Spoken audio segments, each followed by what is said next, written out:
in Washington, D.C., January 21st, 1942. To Siegfried Wagner. Dear Mr. Wagner, I am glad to know of your starting again on Mutual with your experience of the propaganda analysis. That is all to the good, and I think you ought to have a profound influence for good in this connection. My best regards to you, sincerely, Harold W. Kent, Major in the Infantry for Education Liaison, the Radio Branch. This is from the Executive Office of the President, Office for Emergency Management, Coordinator of Inter-American Affairs, January 20th, 1942. To Siegfried Wagner. Dear Mr. Wagner, I'm delighted to hear that you're going to be back on the air, and I will certainly listen to the program if it's carried on mutual stations in this part of the country. I've also suggested to Donovan office that they have someone listen to you. Faithfully yours, Guy C. Hickok. This is an ad that tells what he does. Siegfried Wagner, famed detective of the airways, author, editor, radio commentator, and propaganda analyst. Siegfried Wagner, Colorado's radio commentator and propaganda analyst, has returned to his home in Tahosa Ranch near Allens Park, Colorado, after an absence of more than a year with the Office of Strategic Services in the European Theater of War. Again, he has set up his own shortwave listening post atop the Rocky Mountain Peak. For 4.5 years, at a secluded listening post of 8,550 feet in the Rockies, Wagner has heard secrets of the Axis not intended for American ears. Scores of radio stations and over 100 newspapers have carried his exposures. For instance, the United States government is finding Wagner's short-wave material most important in the persecution of Ezra Pound for treason. He was acclaimed by both American and British governments for his unique wartime service. Born in Germany, Wagner learned early to discern the weakness of the imperial government. He was drafted into the Kaiser's army but hated Prussianism and became a revolutionary leader. Later he forsook politics for journalism, became editor of Germany's leading film magazine. He was a press agent for Emil Jannings and other continental stars. When I saw the framework of the European decency begin to crumble, Siegfried relates, I left Germany for the United States in 1926. To me, the United States was the only true democracy. A man judged here for what he is, not his racial or religious origins. Mr. Wagner became naturalized American citizen in 1937. As a newcomer to America, Wagner worked as a laborer in an auto factory, later became an engineer, and he is one of the few men in the world able to understand and popularize Einstein's theory. Wrote Stephen Early, President of Roosevelt's secretary to Wagner, the president was very glad to embrace the opportunity to listen to your broadcast on propaganda analysis. He asked me to assure you that he was very much interested in what you said and liked the program very much. And this is some of his lecture subjects. Eurasia, tomorrow. An up-to-date analysis of Europe and Asia's political potentialities and their relation to America's future. The people decide their destinies in the long run and not their momentary spokesman. Another one is called Marching West. The story of Siegfried Wagner as an example of the contrasting philosophies of Europe and America and what will make America a true melting pot and not a hodgepodge of unamalgamated foreignisms. How does fascism start? It's another one. The real origins of fascism as found in overcrowded cities, slum mentality, America's ingrown foreign settlements, and the killing of personal initiative through over-centralization. Here's another one. The failure of propaganda. An analysis of propaganda and advertising's effect on the world's history since World War I. And then the last one. Pioneering in the Rockies, with color slides. How an immigrant made a childhood dream come true beneath the peaks of Colorado's Continental Divide. Here's some of his typical comments. Talk of the Hour Club at Monmouth, Illinois. Lynn Turner, president. Excellent. Many members thought that he was one of the best speakers we have chosen this season. He contributed fresh viewpoints on the German situation to the people who are pretty widely read and well informed. His platform presence and voice commanded absolute attention of a large audience, and his lecture contained a message of warning and vision for times like these. We're delighted to have him here and heartily recommend him to other clubs. Gardner General Hospital, Chicago, Illinois, Lawrence J. Aberman, 2nd Lieutenant, Sigmund C. Information and Education Officer. The reaction to Siegfried Wagner was highly favorable. By the use of his dynamic, personalized account of his adventures and his experiences, Mr. Wagner has brought forth many points of educational value to the men. The group appeared quite enthusiastic and attentive. And then here's the last one. Pontiac, Michigan Teachers Club, Ann E. Moreau, President. Favorable, enjoyed the speech hugely. And here's a picture of him.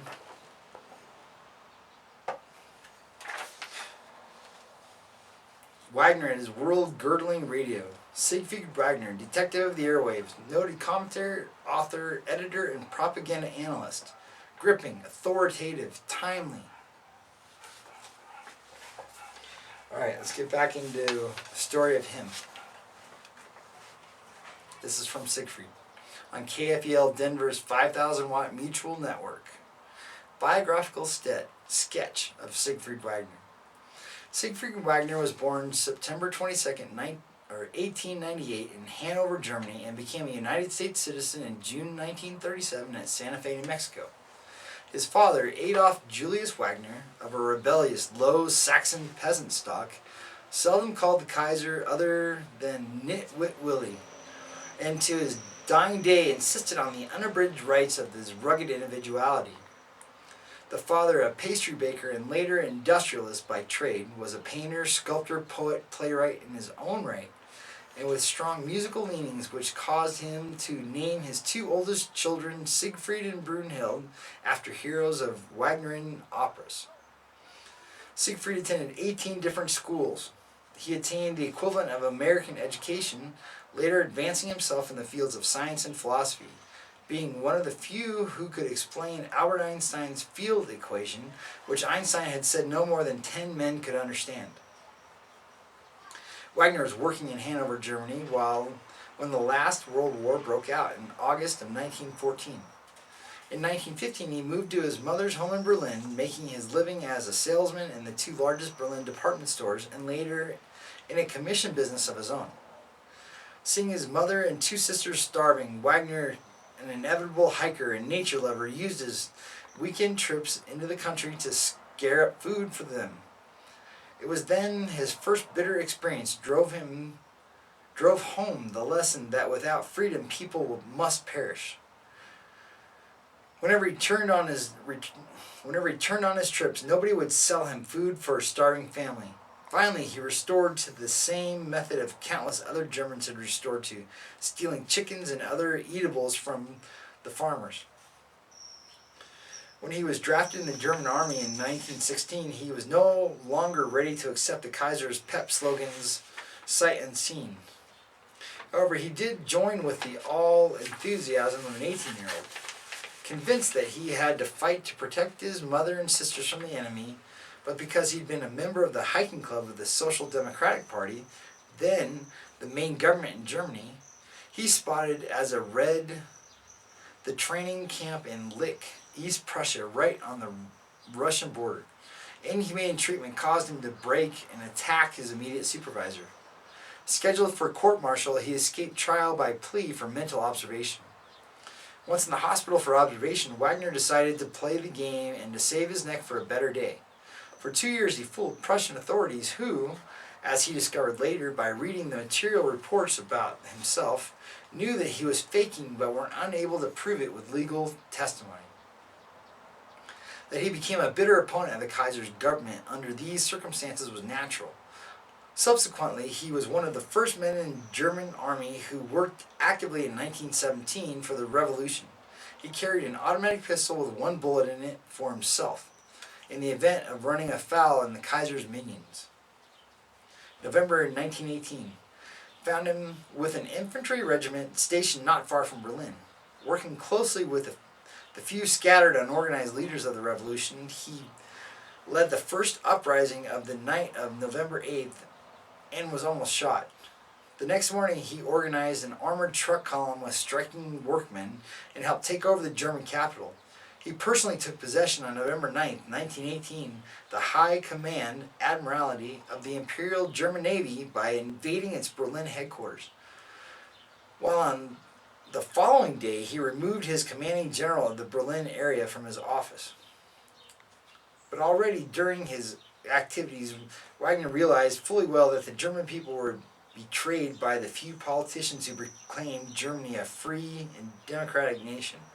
He saw clearly that the struggle between grafting social democratic politicians and the communist hoodlums bent on utter destruction of Germany had begun. And even though he helped establishing the law and order and was a member of the country's constituting assembly of the subsequent Weimar Republic, he had, at the end of 1918, lost all hope of ever seeing a united, self-respecting, and really free Germany. Half-heartedly, Wagner began to search for a civilian career. He became a columnist and editor of the leading German movie magazine, Illustrierte Filmzeitschrift. He was made press agent for the second-largest movie concern, Deloitte, handling the first movie publicity for Emil Jannings, and became a correspondent for the Swedish movie magazine Film Journal of Stockholm.